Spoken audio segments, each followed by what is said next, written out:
Are these movie board games blockbuster or lackluster? Let's find out today on The Lucky Roll.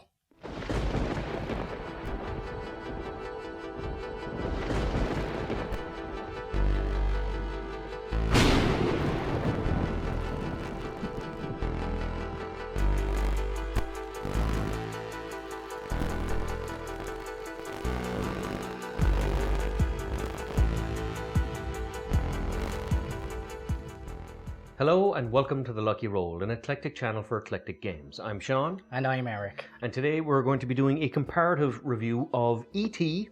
And the Goonies. Now, the inspiration for this video came from Calabas55, who commented on your unboxing of E.T. about the Goonies, actually. So, taking your comment and inspiration for it, we decided to actually do a versus comparison for E.T. and the Goonies. So, firstly, thank you, Calabas55, but also, secondly, this is all your fault. It is, yes. So, with no further ado, E.T. and the Goonies, two beloved movies. Which would you prefer? I think E.T. is the better movie, better shot, more rounded story. But in terms of nostalgia and just the love of adventure, it's the Goonies for me. The Goonies resonates more. Yeah, what about you? Well, for me, it's easy for you, right? It is quite easy for me for reasons I'll elaborate on later, but E.T. would be my favourite movie of the actual two. Mm-hmm. So, we're two movie fans, both love the movies. We walk down the board game aisle and we see these two games next to each other and we get to choose one. Now, based on first impression alone, what strikes you more? What board game art do you prefer? For me, this is the more evocative one. It seems like an original piece of artwork, very nicely stylized, very professional looking, kind of very mystical kind of wonderment happening about it. And this is almost like a shot for shot of a movie poster or what you'd see on a VHS cassette way back when.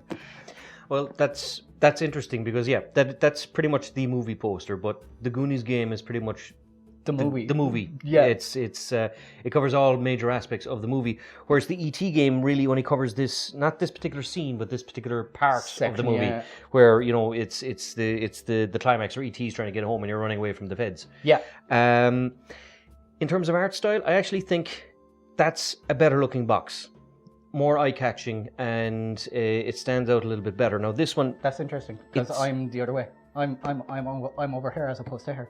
Fair enough. Well, to me, this seems a bit more subtle. It's a bit more adult, but also it's the 40th anniversary, so it's probably kind of why they didn't just slap on a movie poster here. But the scene it's picked is very indicative of the game. Yeah. And of course, the poster there is very indicative of that game because it's pretty much a scene versus the movie type of aspect. So, with the box art out of the way, the next thing we should talk about is components. Now, the components for E.T., I have to say, I was quite impressed with. Yeah, I especially like the minis because they're all the little individual characters of the four kids riding their bikes, and they even have space, which I think is a really nice little subtle nod for E.T. to put him into the basket and everything. Yeah. It's very, very nice. I really like that. But the rest then is kind of mostly cardboard and standees, right? Very true, but it's good quality cardboard and good quality standees, and even the board itself is of good quality. I remember when I was unboxing this, because this is a very reasonably priced game, I was surprised at the quality of the minis that came out here, and what budget they did have for miniatures, they used very effectively, because E.T. is nice and coloured, lovely little mini. The bikes are very well made and very nice. They also clip together because... Oh, because you can go together, right? One of the mechanics in this game is you can actually take other players with you, and so you can actually slot them in jigsaw-wise and take them along, which I thought was quite nice.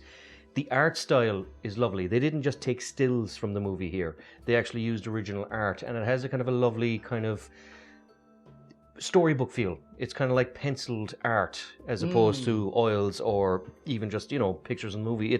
The art style in this is actually really nice, and even the board, when you fold it over, has different aspects from the movie, like the plant pot and things like that. So I would actually, given the budget they had to work with, I would nearly give top marks for the components here, because it's very affordable price, and what you do get with the price, I thought I was quite impressed with. On the Goonies end, The board is stylized, kind of like artistically done, not particularly accurate or anything like that. It evokes each individual scene, but all the rest of it would be the character art, the stuff on the cards seems to be all like stills or like drawn over stills of the movie and whatnot. It's the board, and I think the extra bits are the best components in this. So you can get the doubloon, which is a big plastic coin. You have the skeleton key, another big piece of plastic, which both of which used for solving a particular puzzle. And then you have like the paper map, and it's got a score sheet on it for the... I remember James was secretly thrilled when he saw the paper map for the first time. Yeah, so he thought that was really neat, yeah. the first time you take the components out of the game, for people who've seen the movie, they'll recognize the components, Yes. and they'll like it, because the skeleton key makes a great first impression, the doubloon makes a great first impression, you know? Yeah, but then... And the board, it depicts individual scenes and then folds out to the next scene, which is pretty It's cool. pretty cool, yeah. The board gets bigger and more wonky, so it's a very interesting kind of stylistic board. That's good. The rest then is like cardboard, and the playing pieces are little, almost like plastic frames, and the art is pushed in of the characters. It has fallen out on us when we were playing and stuff, so it's not the greatest there, but it evokes the movie pretty well with what it has in here. Yeah, it has the nice toys aspect, but it's cardboard city for a lot of the actual components. Yes. The skeleton key is good, the doubloon is good, the map is good, and the fact you use the doubloon to kind of on certain cards, it's kind of... With this, I was surprised at the quality of the components with what you paid for it. With that, I think you kind of get what you pay for. Like, it's a reasonable priced game, and the components aren't bad, and the doubloon and the skeleton key and the map, they're all pretty cool little things, but there's an awful lot of cardboard tokens in it, and it's because there's an awful lot more mechanics in that game. Because you're doing a whole movie there's every scene has a different mechanic and different cardboard components, and it can be a bit of a pest to administrate. Whereas this is just one, not scene, but one particular part of the movie, and because you know what you're doing, you set up, you go, and you either get ET home or you don't. So it brings me to the next question in terms of loyalty to the movies. I would say that in terms of the board game, I think ET is actually quite loyal to the movie. Yeah, it evokes that one section fairly well, like escaping the feds. When you have to roll the dice, the feds come towards your individual character as it should be. Just to give a quick synopsis of, or kind of a summation of the actual game is, basically you're running around the town, you're collecting parts so ET can make a communication device so he can get home. The feds are chasing the kids, and if the feds catch the kids, they lose a little life, and it's kind of a, not roll and move game, but it's kind of a strategic game where you're hide and seek, you're trying to stay away from the feds while you build the stuff for ET and not have the cop cars get and surround the forest at the end. So it's a fun little moment, part of the game. The Goonies is all the individual scenes underground. Anything that happens in the caves, all the puzzles, everything is there. It even has all of the quotes on the cards. It's like, guys, I have slick shoes. Hey, you guys from Sloth. All of it. It's very loyal in that aspect. Loyal to a fault, I think. Quoting the movie is an effective part of the actual game. Like, they want you to kind of embody the film, play the film, enjoy the film. Use the individual characters' powers. Like, Data has his all little gadgets and gizmos, and Brand is like strong and he moves a lot and stuff like that. But the problem, I think, is because this focuses on one particular part of the movie, the mechanics are solid, because that covers a good chunk of the movie. You have 4 separate scenes, 4 separate rules for 4 separate scenes, and you have a stop-start aspect in the game. The rules only really change when it seems to come to like the challenges or the challenges at the end. Everything else is more or less the same. You play the card tells you how much to move each individual pair of people, including the Fratellis, and that's it. That's more or less, you just give whoever said the quote to the person who said the quote, and they're able to use that later on for whatever power they see fit. And then you get to the challenge, and the challenge is get past the pipes. Get past the pipes, or past the rocks, or play the skeleton key organ, or take One-Eye Willie's treasure, or stuff like that.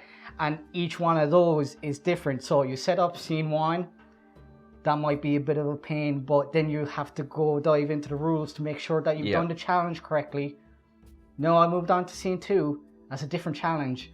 I'm still doing the same thing, but the challenge is different, so I now have to go back to the rules to make sure I'm doing that. Yeah. And then you do it again for 3, and then you do it again for 4. So it's very stop-starty, and the person who was administrating the game, it was like 5 minutes between scenes as we kind of got to it. So like by the time you're getting into it and you're getting the challenge done, the board opens up and the rule book comes out, and basically they're setting up for the next scene. Whereas with E.T., the pace is actually quite good. It surprised me how fast people can move in this. There's not an awful lot of analysis paralysis. Like, there's a lot at factors here. You're constantly trying to avoid the feds. You're nearly like Donald Trump. You're trying to avoid the feds that much. Like, but it's good gameplay in terms of that it's turning over all the time. Yeah. The Goonies is very stop-start, and even with reading out the scenes, the cards, like, if you're a fan of the Goonies, I'm sure it has a much bigger and better impact on you, but I've never seen the Goonies, and I found it quite difficult to play that game, because... Yeah, that's an interesting way to come at it. Now, when you've seen the movie, like I have, and we played with others who've seen the movie and enjoyed the movie, and even they felt it was convoluted in parts, even though they weren't the ones administering it.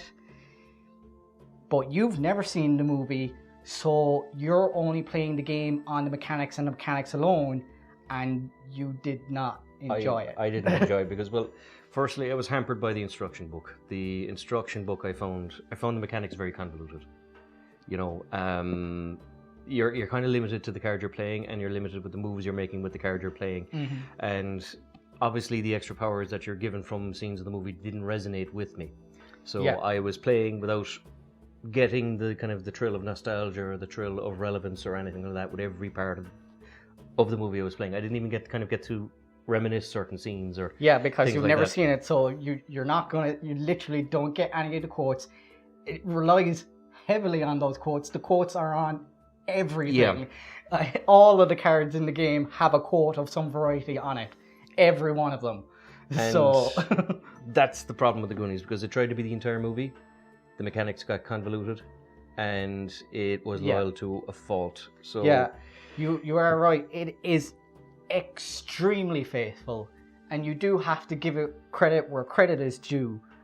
There are plenty out there that would do a cash grab and not be anywhere near as faithful or loyal as this. There's clearly somebody puts thought into this, because there's even a scene in here that's not in the movie. It got cut. Like, but it's in here. So that's clearly somebody paying attention. Yeah, there's obvious love in the game. And if you're someone who's obsessed with the Goonies, or if you're a load of kids that have fun with the Goonies or something like that, it's a great game to kind of to play and revisit and reimagine the movie. I mean, it's like Die Hard in that aspect, that it's a game you'll play once or twice and you enjoy the movie scenes with it. But if you haven't seen the movie, it's not going to help. And that's another point there as well.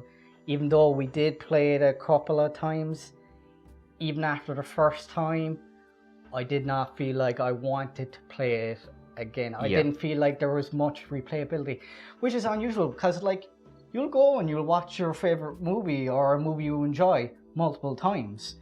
But even if this was a favorite movie of yours and you played this game, I don't know if you would want to go back.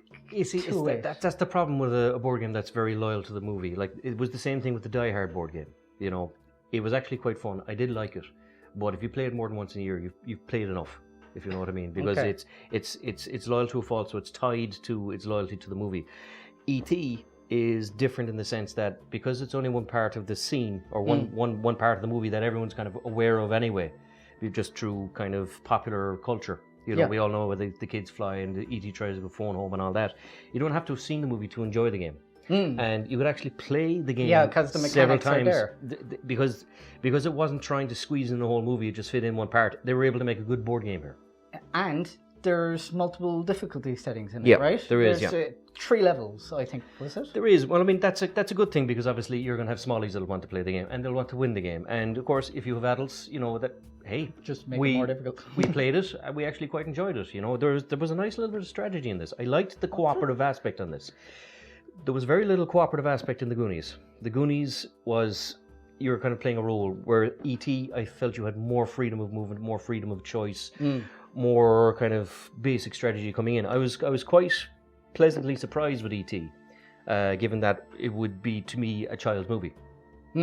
But now, between the two, we've kind of yammered on their nice little points, their bad little points. well, Which would you rather? You always put it to me, the house goes up. Oh, the house goes up, yeah.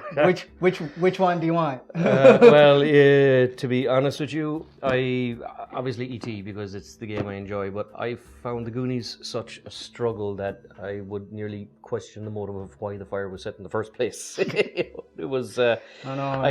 Did you start it? Did Yeah, you start yeah. it with the game, Sean?